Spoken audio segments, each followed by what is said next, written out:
प्रधान जी यहाँ बोल रहे थे और बार बार हमारी तरफ कटाक्ष करके हमें ये बोल रहे थे कि सच सुनो, सच सुनने से मोक्ष प्राप्त होता है। हम तो 6 साल से सच सुन रहे हैं और झूठ को भी सच मान रहे हैं, लेकिन आज जो चल रहा है हमारे देश में, जो माहौल है, मैं देखता हूं जो सच बोलता है, जो सच लिखता है, उसे गद्दार, देशद्रोही कह के पुकारा गया, बोल दिया जाता है। कल इस बारे में चर्चा हम लोगों ने की, दिग्विजय साहब ने बहुत उस बारे में कहा है। सर, जो सरकार से सवाल पूछेगा उस पर देशद्रोही का मुकदमा ठोक दिया जाता है। कितने नाम मैं आपको बता सकता हूं। हमारे सदन में संजय सिंह, जो हमारे सदस्य है संजय सिंह, उसके ऊपर देशद्रोह का मुकदमा है। राजदीप सरदेसाई, जाने माने पत्रकार, जिसको हमने सरकार ने पद्मश्री दिया है, पद्म पुरस्कार सम्मानित किया है, उसको हमने देशद्रोही बना दिया है। शशि थरूर, जो यूनाइटेड नेशन में हमारे देश के प्रतिनिधि थे, एमपी है, कैबिनेट में थे, उसको भी देशद्रोही का उसके ऊपर मुकदमा ठोक दिया है। जो सिंघू बॉर्डर पर रिपोर्टिंग करने वाले मंजीत सिंह, धर्मेंद्र सिंह और भी ऐसे बहुत से पत्रकार हैं या लेखक है, उसको हमने इस कानून के तहत, देशद्रोह के कानून के खिलाफ मुकदमा ठोक दिया है। मुझे लगता है कि हमारे कानून के किताब में से सब आईपीसी धाराएं खत्म कर दी और सब देशद्रोही की धारा एक वही रख दी है। डोमेस्टिक वायलेंस हो तो भी देशद्रोह का मुकदमा आप ठोक देंगे। पंतप्रधान मोदी हमारे लिए आदरणीय है, देश के प्रधानमंत्री का हम सम्मान करते करते रहेंगे। उन्हें प्रचंड बहुमत मिला है देश चलाने के लिए, हमें मानते हैं, लेकिन बहुमत जो होता है वो अहंकार से नहीं चलाया जाता। बहुमत बड़ा चंचल होता है।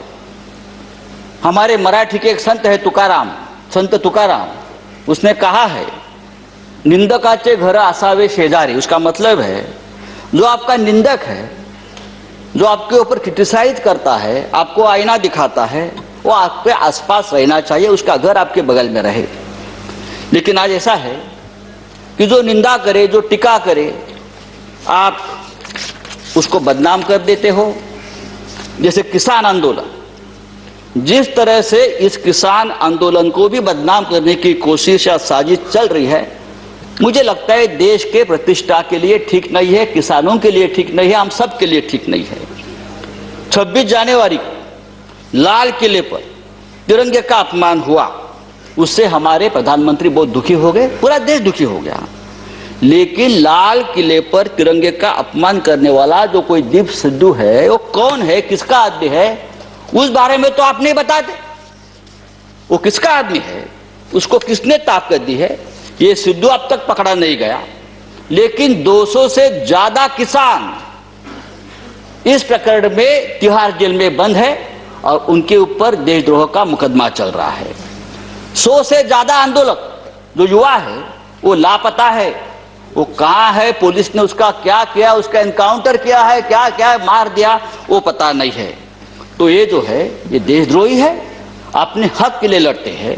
लेकिन देश प्रेमी कौन है हमारे देश में? अर्नब गोस्वामी, जिसके वजह से एक निरपराध व्यक्ति महाराष्ट्र में जिसने आत्महत्या की, कंगना रनावत, ये देश प्रेमी है।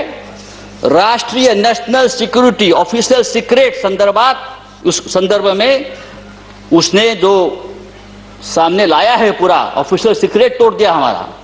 बालाकोट स्ट्राइक के बारे में पहले से जानकारी सबको बता दी। हाँ, वो आपके शरण में है, उसको आपका प्रोटेक्शन है, ये राष्ट्रीय सुरक्षा का मामला है, आप उसके ऊपर बात नहीं करते।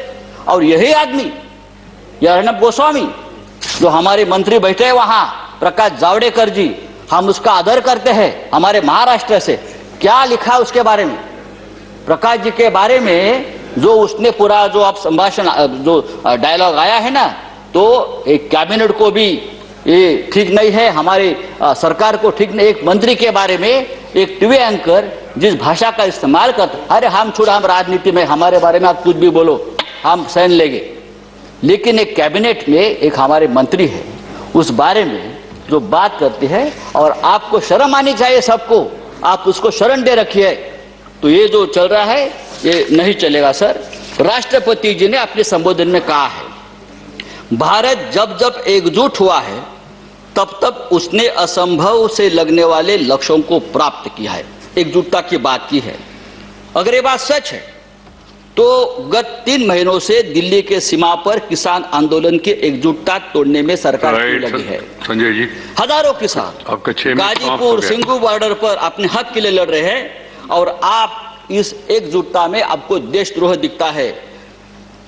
प्लीज। चेयरमैन सर, ये पंजाब, हरियाणा और पश्चिमी यूपी का किसान पूरे देश के किसानों की लड़ाई लड़ रहा है। वो सिर्फ 3 राज्यों की लड़ाई नहीं है, और पूरा देश उनके साथ है। तो उनको देशद्रोह कहना ठीक नहीं। ये पंजाब का किसान, हमारा सिख भाई, जब मुगलों से लड़ा तो हम उसे योद्धा कहते थे, जब अंग्रेजों से लड़ा तो हम उसे देशभक्त कहते थे। कोरोना वायरस में लंगर बांट रहा था तो देश प्रेमी था, लेकिन आज वो अपने हक के लिए लड़ता है तो वो खलिस्तानी हो गया, वो देशद्रोही हो गया। ये कौन सा अन्याय है? आप उसको रोकने के लिए बॉर्डर पर किले ठोकते हो, वो बड़े बड़े बैरिकेड्स करते हो। ये बैरिकेड्स, ये किले का जाल अगर आप लड़ाक के बॉर्डर पर करते तो चीन की संजय जी, किलोमीटर अंदर नहीं आती। मैं आपको बताना चाहता हूं सर, ये ठीक नहीं है। लेकिन ये आंदोलन जब तक जिंदा है तब तक हिंदुस्तान जिंदाबाद रहेगा। ये आंदोलन ही हमारी ताकत है, ये देश की ताकत है। Thank you very much. 3 कृषि कानून